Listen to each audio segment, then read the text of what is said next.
ils ont les épaules opérationnelles, ils ont l'expérience du terrain, ils ont la confiance des équipes. Ce sont un peu les grands frères bienveillants dont on attend une grande exemplarité.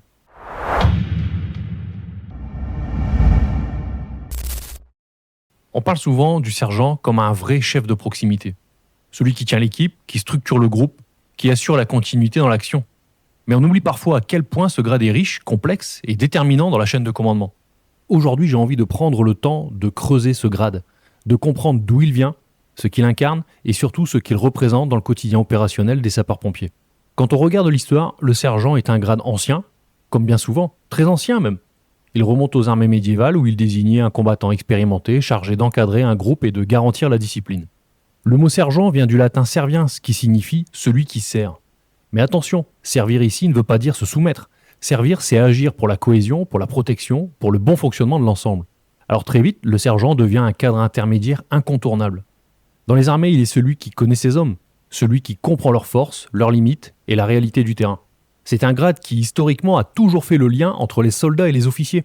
Un grade de transmission, un grade d'ajustement, un grade d'équilibre. Et c'est exactement ce que l'on retrouve aujourd'hui chez les sapeurs-pompiers. Le sergent est placé dans une position charnière. Il n'est plus un simple exécutant, mais il n'est pas encore un cadre. Il occupe cet entre-deux exigeant où l'on doit décider, accompagner, expliquer, recadrer et protéger même. C'est un grade qui demande une maturité réelle, une lucidité solide et une capacité à lire les situations. Le sergent, finalement, c'est celui qui sait ce que vivent les équipes. Il connaît leurs forces, leurs fragilités, leurs dynamiques. Il sent tout, ou presque tout, il voit tout. Il perçoit les signaux faibles, c'est ce qu'on attend de lui. Et en même temps, bien évidemment, il doit comprendre les contraintes de la hiérarchie, les consignes, les attentes, les objectifs. Et il doit faire le pont entre les deux. Dans les sciences sociales, on parle du sergent comme d'un acteur central de la socialisation professionnelle.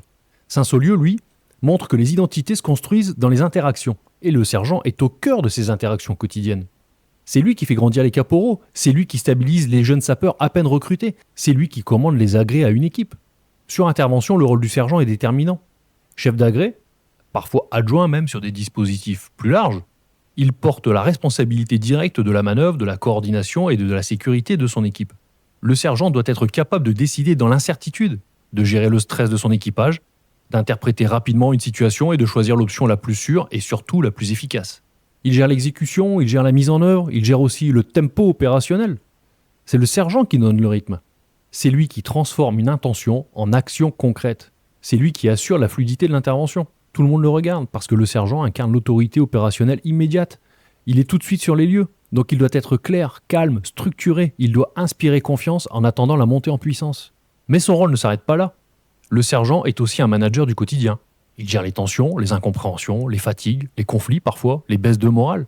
Et au-delà de tout ça, c'est lui qui recadre sans humilier. C'est lui qui encourage sans illusionner non plus. Et c'est lui qui accompagne sans infantiliser. Il est, au sens le plus noble du terme, un leader de proximité. Un leader qui s'exprime par le geste, par la cohérence, par l'exemplarité. Dans les travaux de management, notamment ceux de Peter Drucker ou de Mintzberg, on insiste sur le rôle clé des cadres intermédiaires. Ce sont eux qui font fonctionner les organisations au quotidien. Ce sont eux aussi qui assurent la fiabilité, la cohérence et la stabilité de l'ensemble. Et dans un SDIS, quel qu'il soit, ce rôle est porté par les sergents. Ils ont les épaules opérationnelles, ils ont l'expérience du terrain, ils ont la confiance des équipes. Ce sont un peu les grands frères bienveillants dont on attend une grande exemplarité. Et ils ont un impact énorme, parfois plus grand qu'ils ne l'imaginent sur la culture de la caserne.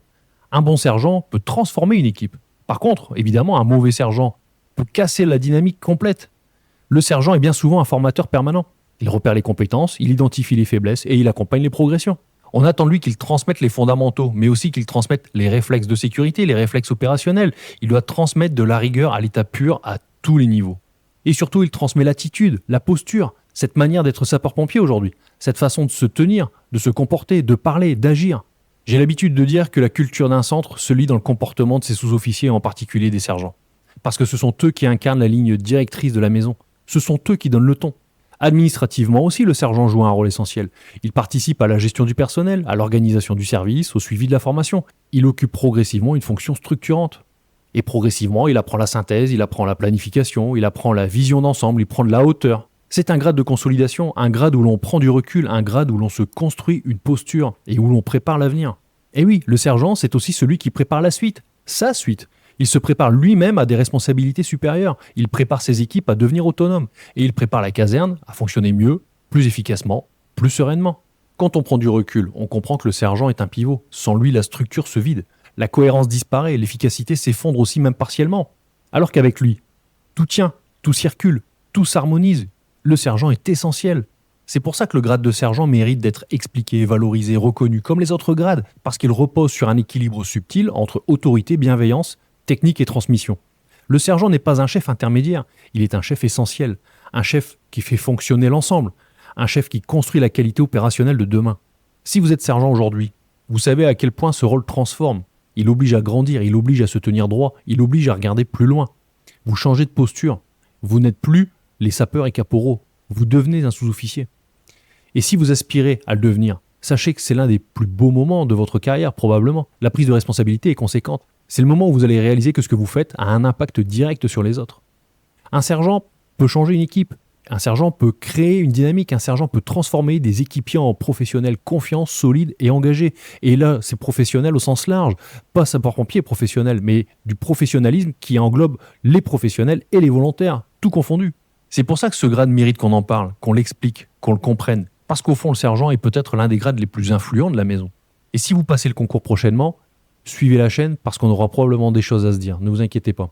Merci d'avoir regardé cette vidéo jusqu'au bout. J'espère qu'elle vous aura permis de mieux comprendre toute la profondeur du grade de sergent.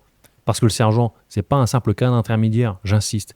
C'est un pilier, un repère, un chef de proximité qui tient l'équipe, qui structure la manœuvre et qui incarne la cohérence du service. Les sergents qui regardent cette vidéo savent à quel point ce rôle transforme. En devenant sergent, on grandit, on assume. On devient petit à petit la personne vers qui les autres se tournent quand il faut décider, expliquer ou rassurer. Et si vous aspirez à le devenir, rappelez-vous une chose, le sergent n'est pas un grade qui se porte uniquement. C'est un grade qui s'incarne. C'est une posture.